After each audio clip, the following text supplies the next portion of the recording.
lo dijo en la primera hora. Muy bien, 8:13 en la mañana. Qué frío que hace en Quito, ¿ah? Hace bastante frío. Veamos cómo está la temperatura ambiente a esta hora. La sensación térmica es que hace frío. A ver, ¿qué dice nuestro termómetro? 11 grados centígrados, está haciendo frío. Así que abríguese, por favor. Y tome las precauciones por si llueve en el transcurso de la jornada. Bueno, en medio de todos estos avatares de la política, recibimos en nuestra mesa de trabajo a Margarita Hernández. Ella es la superintendenta de Economía Popular y Solidaria. Superintendenta, qué gusto, bienvenida, buen día. Buenos días, muchísimas gracias por la invitación. A todos quienes escuchan este espacio, una excelente jornada. Gracias. Primero quiero empezar preguntándole si todos estos avatares de la política ecuatoriana pueden tener o no algún tipo de incidencia directa o indirecta en el sector sobre el cual usted se encarga del control, el sector de la economía popular y solidaria, las cooperativas, las cajas de ahorro, etcétera. Yo creo que es inevitable pensar que la inestabilidad política y la inestabilidad institucional pueden afectar a todas las actividades económicas que se realizan y, por supuesto, entre ellas podrían estar las actividades que realizan las organizaciones y entidades de la economía popular y solidaria. No hay que olvidar que este sector que controla la superintendencia que está a mi cargo se divide en dos universos: el sector financiero popular y solidario, que se encarga a través de las cooperativas de ahorro y crédito y de las mutualistas de ahorro y crédito para la vivienda de hacer esta gestión de la intermediación financiera, y el sector de las organizaciones de la economía popular y solidaria, que a través de figuras como la asociatividad o el cooperativismo producen bienes o gestionan, brindan servicios. Entonces, por supuesto, todo proceso que genere una afectación a la economía del país puede impactar en la economía popular y solidaria. Le pongo, por ejemplo, el caso internacional, esta quiebra de un banco en Estados Unidos, que nos explicaban la semana anterior, era el 16º banco de los Estados Unidos, que tenía una cantidad de recursos inconmensurable, digo, comparando con nuestra economía, los recursos que manejamos acá.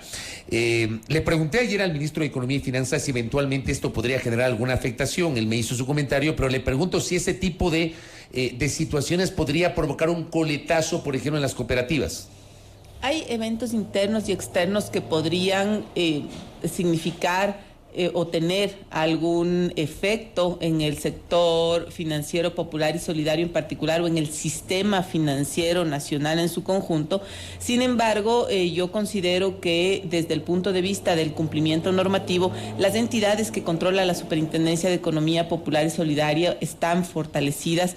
Hay un elemento fundamental que tiene que ver con el fondeo de las entidades, que de cierto modo las aísla de lo que pueden ser condiciones de los mercados financieros externos. ¿Qué quiero decir con esto? Que la mayoría de entidades del sector financiero popular y solidario se fondean a plazo con recursos que reciben del ahorro interno. Por lo tanto, no acceden a créditos externos, y al no acceder a esos mercados, entonces la posibilidad de que alguna afectación externa las golpee es menor. Entonces ahí no vamos a hablar de un coletazo. No. ¿Y cómo está la situación hoy del sector de las cooperativas, superintendenta? El sector financiero popular y solidario es un sector que ha tenido un crecimiento muy interesante. Nosotros hemos visto cómo estas entidades no solo se han desarrollado desde el punto de vista de los activos, la cartera de crédito y los depósitos, sino también cómo las personas cada vez más toman la decisión de gestionar sus recursos a través de una entidad del sector financiero popular y solidario. Con corte a enero de este año tenemos en nuestro catastro 441 entidades que tienen activos por más de 24.600 millones de dólares. Esto es más del 20% del Producto Interno Bruto del país. Son socias del sector más de 5.600.000 personas y tiene además más de 1 millón de clientes. Esto en total suma casi 6.700.000 personas. Esto es el 56% de la población adulta del país. Cartera de crédito por más de 18.000 millones de dólares y depósitos que casi llegan a los 20.000 millones de dólares. Entidades que tienen un cumplimiento adecuado del marco normativo que se ha desarrollado para el efecto y que, como le indico, tienen sus propias particularidades. Y pensando en esas particularidades y en el ADN de las entidades, es decir, en estos principios del cooperativismo y de la economía social y solidaria, es que ver en estas entidades agentes efectivos que puedan reactivar la economía es lo correcto, sobre todo si es que pensamos en principios como la responsabilidad social y ambiental, la equidad de género y, por supuesto, la educación, la formación y la información, que son rectores para el sector. Estas cifras que usted acaba de mencionar, ¿podemos compararlas con las que maneja el sistema financiero ecuatoriano, o sea, los bancos? ¿Puede haber alguna comparación allí? Por supuesto que sí. Por ejemplo, las entidades que nosotros controlamos representan 1/3 del sistema financiero nacional desde el punto de vista de estos 3 indicadores, ¿no? Activos, cartera de crédito y depósitos. Y si es que nosotros viéramos la conformación de la cartera del sector, nos diéramos cuenta cómo existe una participación de las entidades del sector financiero popular y solidario en todos los tipos de crédito, aunque es claro que si nosotros vemos al sistema financiero en su conjunto, nos damos cuenta de que existen ciertos tipos de crédito en los que las entidades del sector financiero popular y solidario se han especializado frente a otros tipos de crédito que se gestionan más desde otro tipo de entidades como la banca privada, por ejemplo. Ahora, esas cifras que son alentadoras, entonces, nos permiten entender que hay una salud en el sistema de la economía popular y solidaria. Así es. No hay riesgos sistémicos. Ha habido quiebras de algunas cooperativas, pero ¿han sido casos aislados o reflejan algún tipo de patrón, superintendente? Yo creo que no podemos hablar de un patrón. De lo que sí tenemos que hablar es de una realidad de pasar de la desregulación a la regulación, porque no hay que olvidar que la Superintendencia de Economía Popular y Solidaria acaba de cumplir 10 años de existir, que este sector antes no estaba completamente controlado y regulado porque solo un grupo pequeño de entidades tenía control y supervisión, y que este proceso de 10 años de cumplimiento normativo, de generación de una cultura de cumplimiento normativo y de gestión de información es lo que ha permitido los indicadores que nosotros estamos mostrando.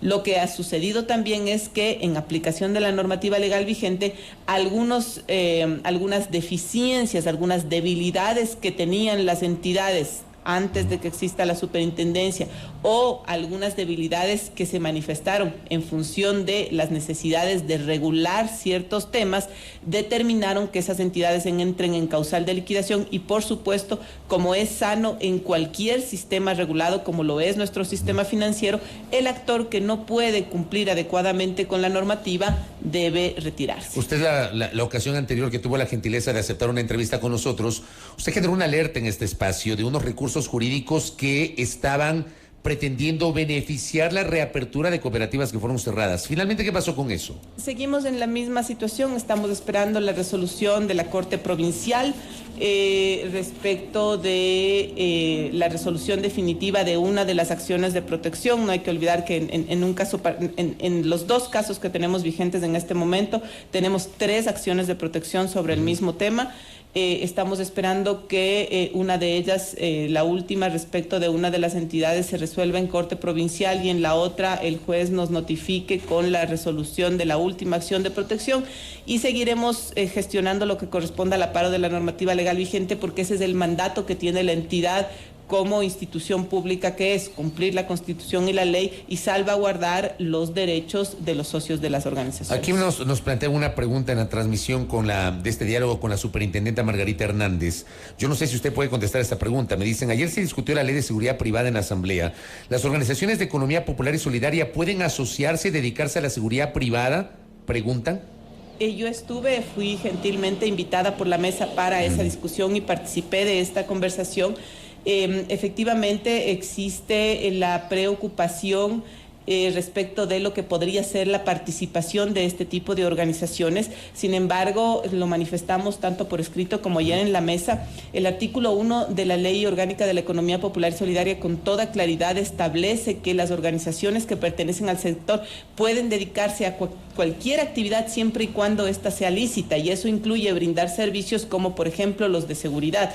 Sin embargo, entiendo que la ley pondrá determinados requerimientos que deben cumplirse para dar estos servicios, y por supuesto para las organizaciones de la economía popular y solidaria no bastará únicamente con aquellos requisitos de constitución que se exigen en la ley, sino también con el cumplimiento de estos otros requisitos adicionales si es que se pretende realizar esa actividad. Sin embargo, desde el punto de vista constitucional y legal no existe restricción. Acá hay otra pregunta. Consulta una persona ¿cómo se puede registrar una nueva directiva de una cooperativa de vivienda fundada muchos años atrás?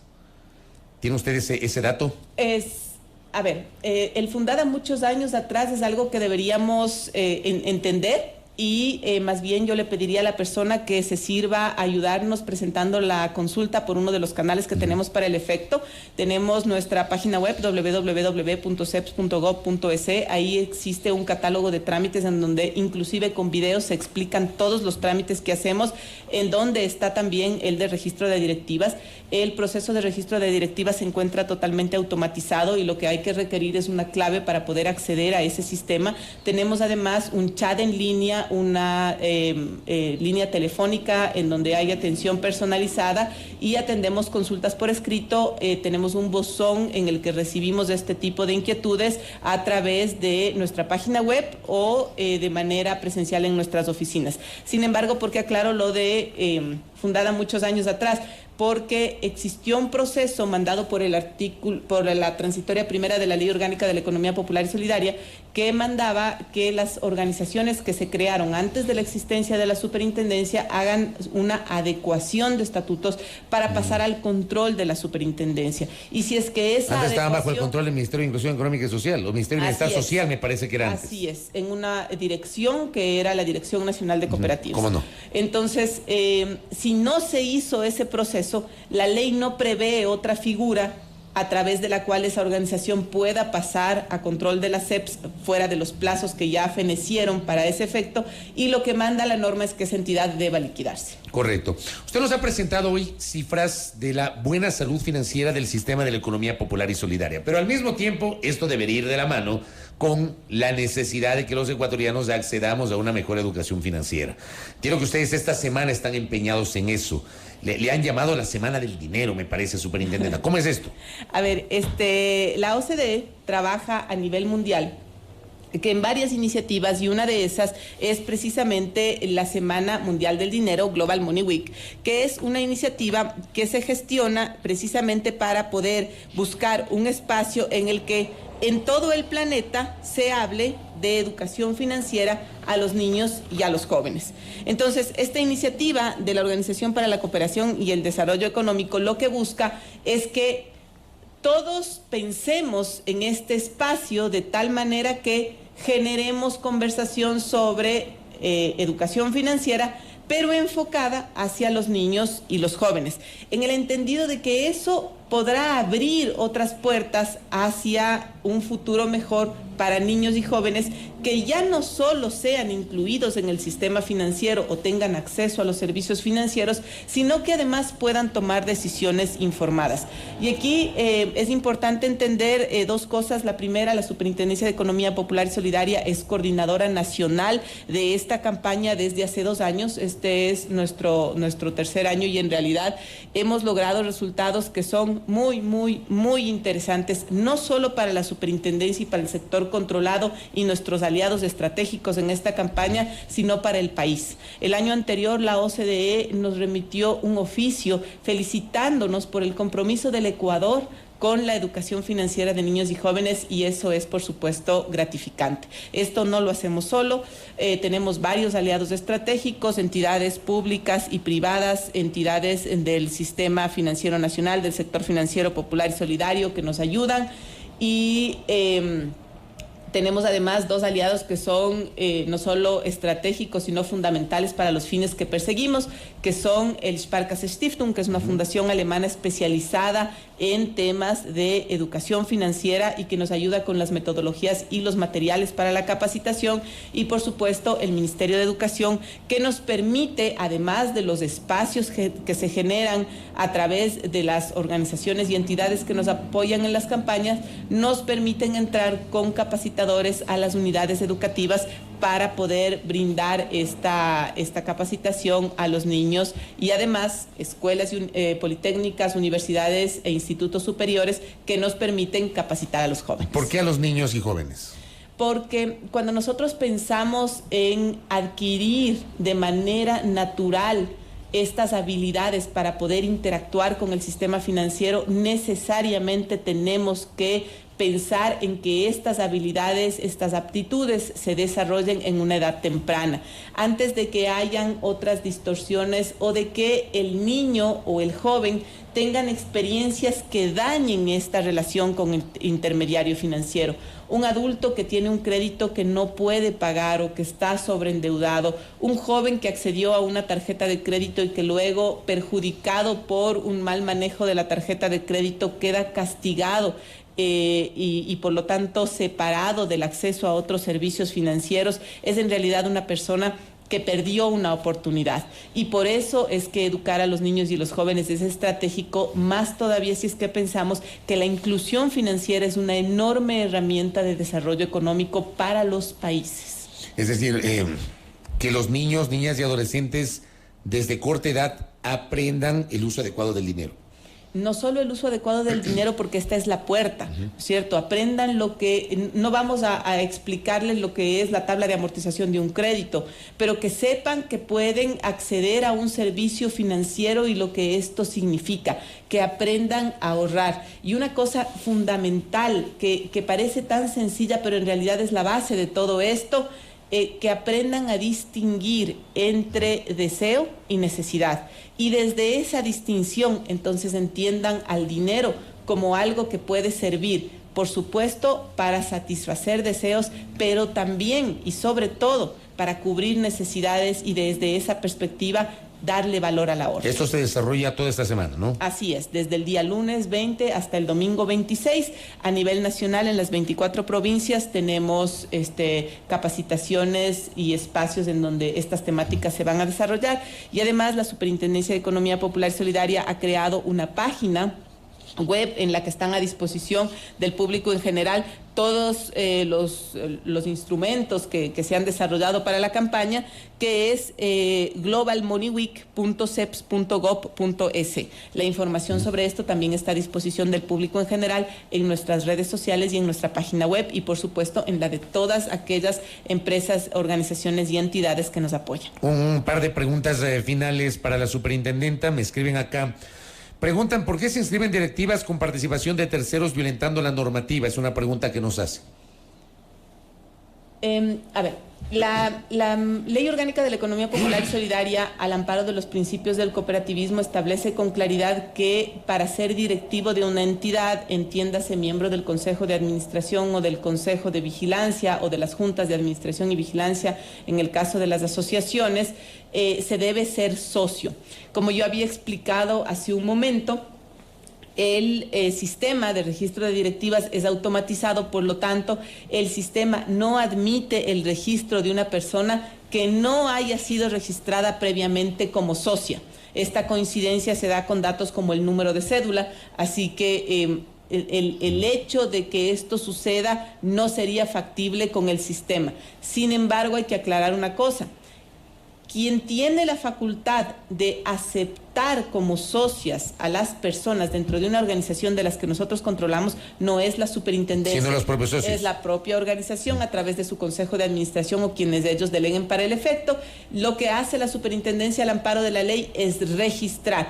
Por lo tanto, las personas que son registradas en las directivas fueron también previamente registradas por la organización como socias. Y lo último, me piden que le pregunte cuántas cooperativas se han cerrado en el país y cuántos perjudicados hay en total. Me imagino que esta pregunta debe relacionarse con el tiempo que existe la superintendencia, superintendenta. Supongo que sí, y el dato que yo podría dar tiene que ver con ese lapso. Cuando nosotros hablamos de cerrar cooperativas, entendería yo que la pregunta hace relación únicamente al sector financiero, popular y solidario, aunque hay cooperativas que se han liquidado también en el sector real de la economía popular y solidaria. Y respecto de los dos ámbitos, hace falta considerar lo que la norma expresa. Las entidades que nosotros controlamos, las de la economía popular y solidaria, al amparo de sus principios, como cualquier otra empresa, pueden tomar la decisión de dejar de realizar la actividad que realizan y por lo tanto extinguirse. Nosotros tenemos números importantes de liquidaciones, tanto forzosas como voluntarias, en el sector real de la economía popular y solidaria y en el sector financiero popular y solidario. En el sector real, las causales de liquidación son distintas. Por ejemplo, haber cumplido el tiempo máximo para el cual la ley prevé que se cumpla el objeto social. Esto pasa, por ejemplo, en el caso de vivienda, o haber cumplido con el objeto para el cual fueron creadas. Sin embargo, la mayoría de liquidaciones forzosas en el sector real se da por inactividad, por falta de actividad económica. La ley dice si en 2 años la organización no reporta actividad económica, entonces debe ser liquidada por la superintendencia. Además de las liquidaciones voluntarias y forzosas, en el sector financiero popular y solidario tenemos otras figuras como son la fusión ordinaria y extraordinaria, siendo la ordinaria voluntaria entre las partes y la extraordinaria dispuesta por el supervisor. Y además tenemos las conversiones, figura que permite que una cooperativa de las más pequeñas, del segmento 5, las que tienen activos inferiores a $1 millón, puedan cambiar su estructura y convertirse en cajas de ahorro o cajas comunales. Y todas estas figuras implican que las entidades que son parte de estos procesos desaparecen. Perjudicados respecto de los procesos de liquidación en general de las entidades y organizaciones que conforman el sector, podríamos determinar al final de estos procesos si es que hubiera alguien que tuviera acreencias insolutas frente a la liquidación, que es exactamente lo mismo que pasa en la liquidación de una compañía, ¿no es cierto?, o una empresa comercial de otro tipo. Sin embargo, esas cifras no las maneja la superintendencia. Correcto. Superintendenta, gracias por el tiempo, muy amable. Muchísimas gracias a usted. Muy gentil. Margarita Hernández, superintendenta de Economía Popular y Solidaria, aquí en A Primera Hora. 8:34, pausa. Primera Plana, todas las noticias, todas las voces.